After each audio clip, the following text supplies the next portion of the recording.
in 10 to 12 days. How big a development is this? And is that, do we believe, their only nuclear test site? Chris, it's good news.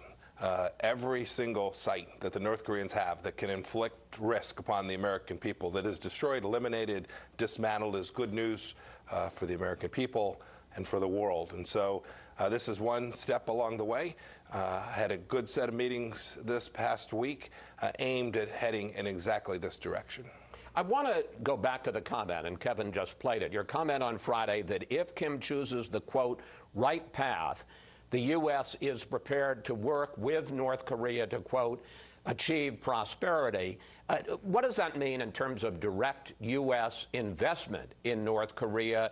And are we, as part of this, willing, in effect, to guarantee Kim's security, that regime change will be off the table? Chris, here's what this will look like. This will be Americans coming in, private sector Americans, not the U.S. taxpayer.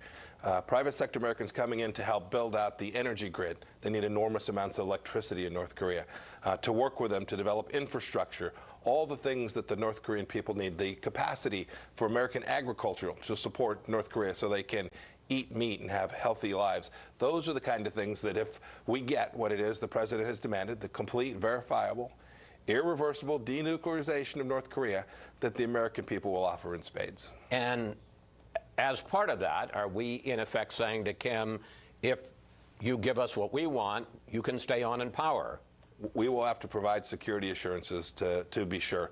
This has been the trade-off that has been pending for 25 years.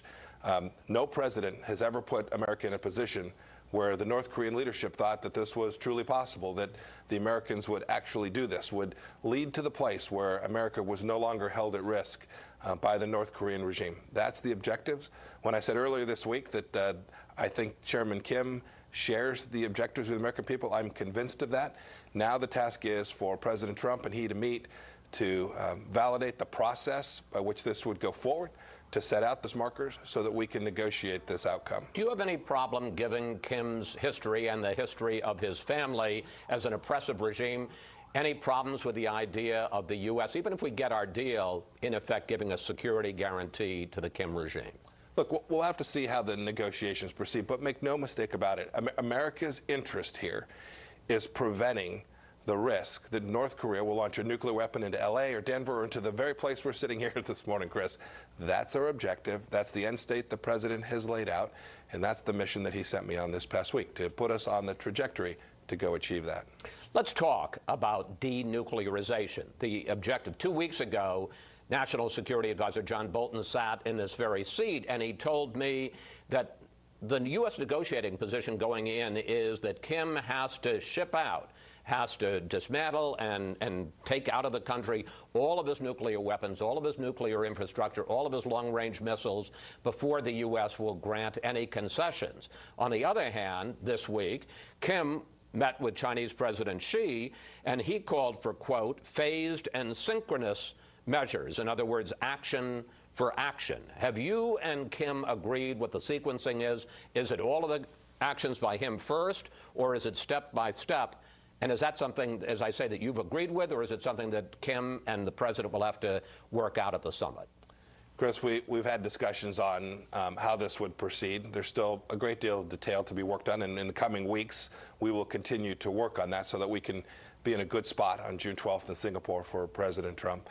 But make no mistake about it, we've done this before, right? We've done trade for trade, moment for moment. You give me X, I give you Y, and it has failed repeatedly.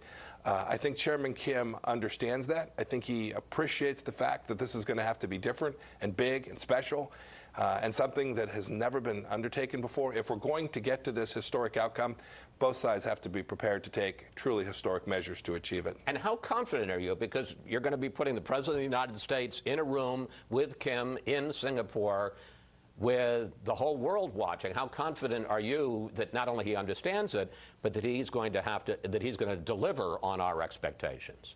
Well, to quote President Trump, we'll see. Right?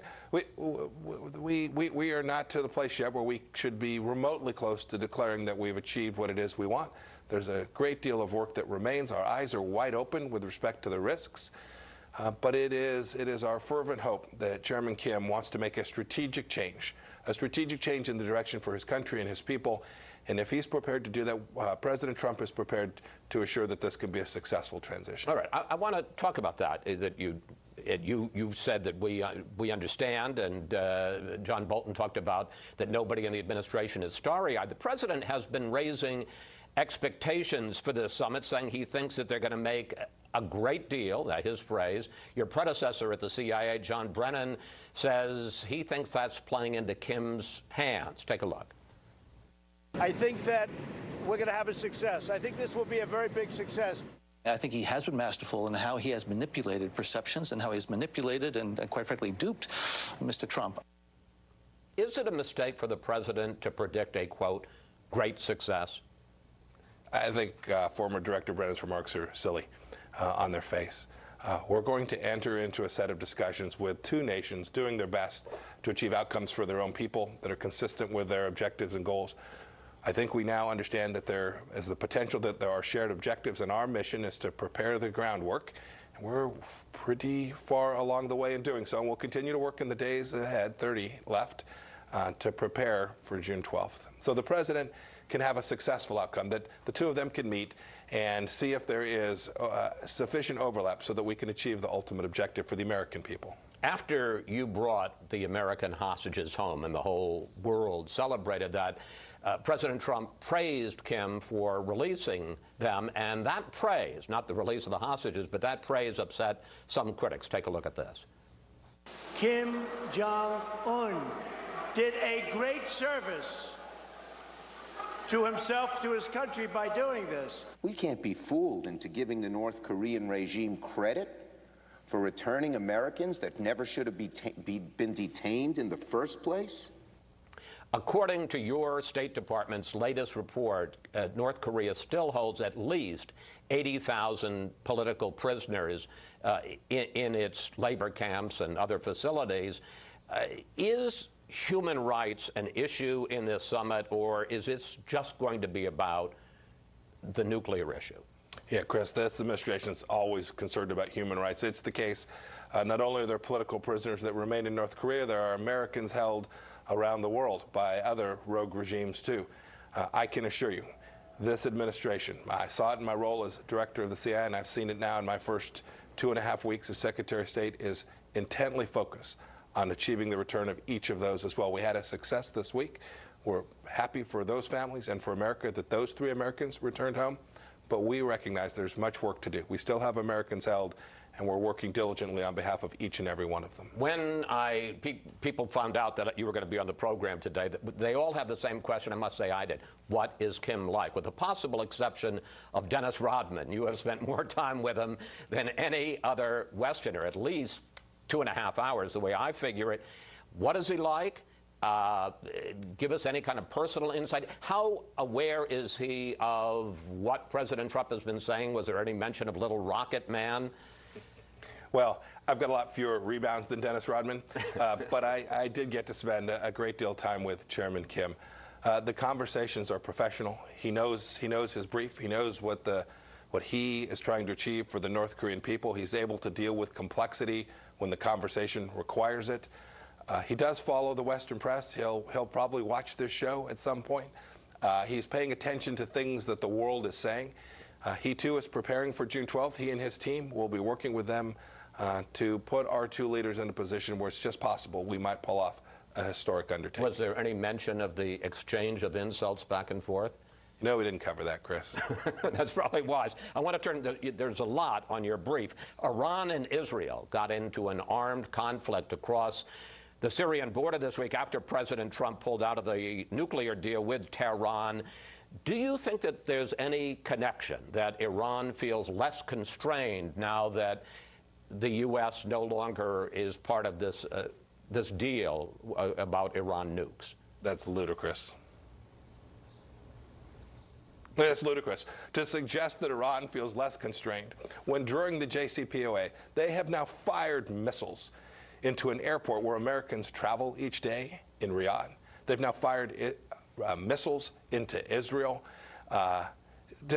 suggest that somehow the withdrawal from the JCPOA is driving the Iranian conduct that's taken place during the JCPOA in Yemen, the rise of Hezbollah, all of those things took place during the JCPOA. Indeed, I would argue that they felt they could act with impunity. They watched Europe put exactly 0 sanctions on their missile program during the JCPOA. I think Rouhani and Zarif need to explain why it's the case that while this agreement was in place, Iran continued its march across the Middle East. President Trump made it clear that he's not only going after Iran, but he's also prepared to sanction European companies that continue to do business in Tehran. Here is the president. We will be instituting the highest level of economic sanction. Any nation that helps Iran in its quest for nuclear weapons could also be strongly sanctioned by the United States.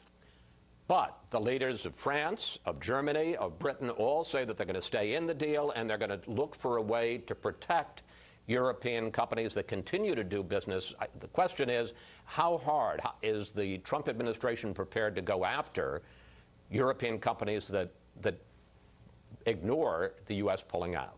2 things, Chris. First, the wealth that was created in Iran as a result of the JCPOA drove Iranian malign activity. It fueled Qasem Soleimani. It fueled the IRGC. It provided resources for their work in Syria and Iraq. President Trump's withdrawal is aimed at denying them that wealth, denying them the resources to continue their bad behavior, to take the money away from them. The withdrawal wasn't aimed at the Europeans. I worked hard over the short time I've been the Secretary of State to try and fix the deal. We couldn't reach agreement with our E3 partners. I am hopeful in the days and weeks ahead we can come up with a deal that really works, that really protects the world from Iranian bad behavior, not just their nuclear program, but their missiles and their malign behavior as well. And I'll be working closely with the Europeans to try and achieve that, Chris. But what about if the European companies and the European countries say, look, there's not going to be a renegotiation any more than there's going to be a renegotiation of the Paris Climate Accord? Is the U.S. prepared to go after companies in our allies, like Britain, France, and Germany, if they try to continue to do business? The sanctions regime that is now in place is very clear about what the requirements are. My mission that I've been given by President Trump is to work to strike a deal that achieves the outcomes that protect America. That's what we're going to do, and I'll be hard at it with the Europeans in the next several days. Couple of final questions. Israel. The U.S. opens its embassy in Jerusalem tomorrow. The Palestinians are talking about a day of rage, violent mass protests, and the PLO won't even talk to the U.S. anymore as an interlocutor in terms of the Middle East. Is the peace process dead? And given the threat of violence, what are you, as the Secretary of State, saying to Americans in the Middle East, in those parts of the world, over the next few days? So the peace process is most decidedly not dead. We're hard at work on it. We hope we can achieve a successful outcome there as well. With respect to security, we're aware of the situation on the ground. The United States government has taken a number of actions to ensure that not only our governmental interests, but the American people in that region are secure as well, and we're comfortable we've taken action that reduces that risk. Finally, and it's pretty remarkable given all that's happened, all that's on your brief, you have been Secretary of State for barely 2 weeks now. What's your vision for the State Department? Well, first, Chris, I hope I haven't peaked in my first 2 weeks. But it's pretty clear. We've got to go put the diplomatic team on the playing field. It should be the United States State Department that is at the front of American foreign policy, delivering solutions to solve America's problems without resort to military force. And so I'm going to build the team. We're going to get our swagger back, and the State Department will be out in front in every corner of the world, leading America's diplomatic policy, achieving great outcomes on behalf of President Trump and America.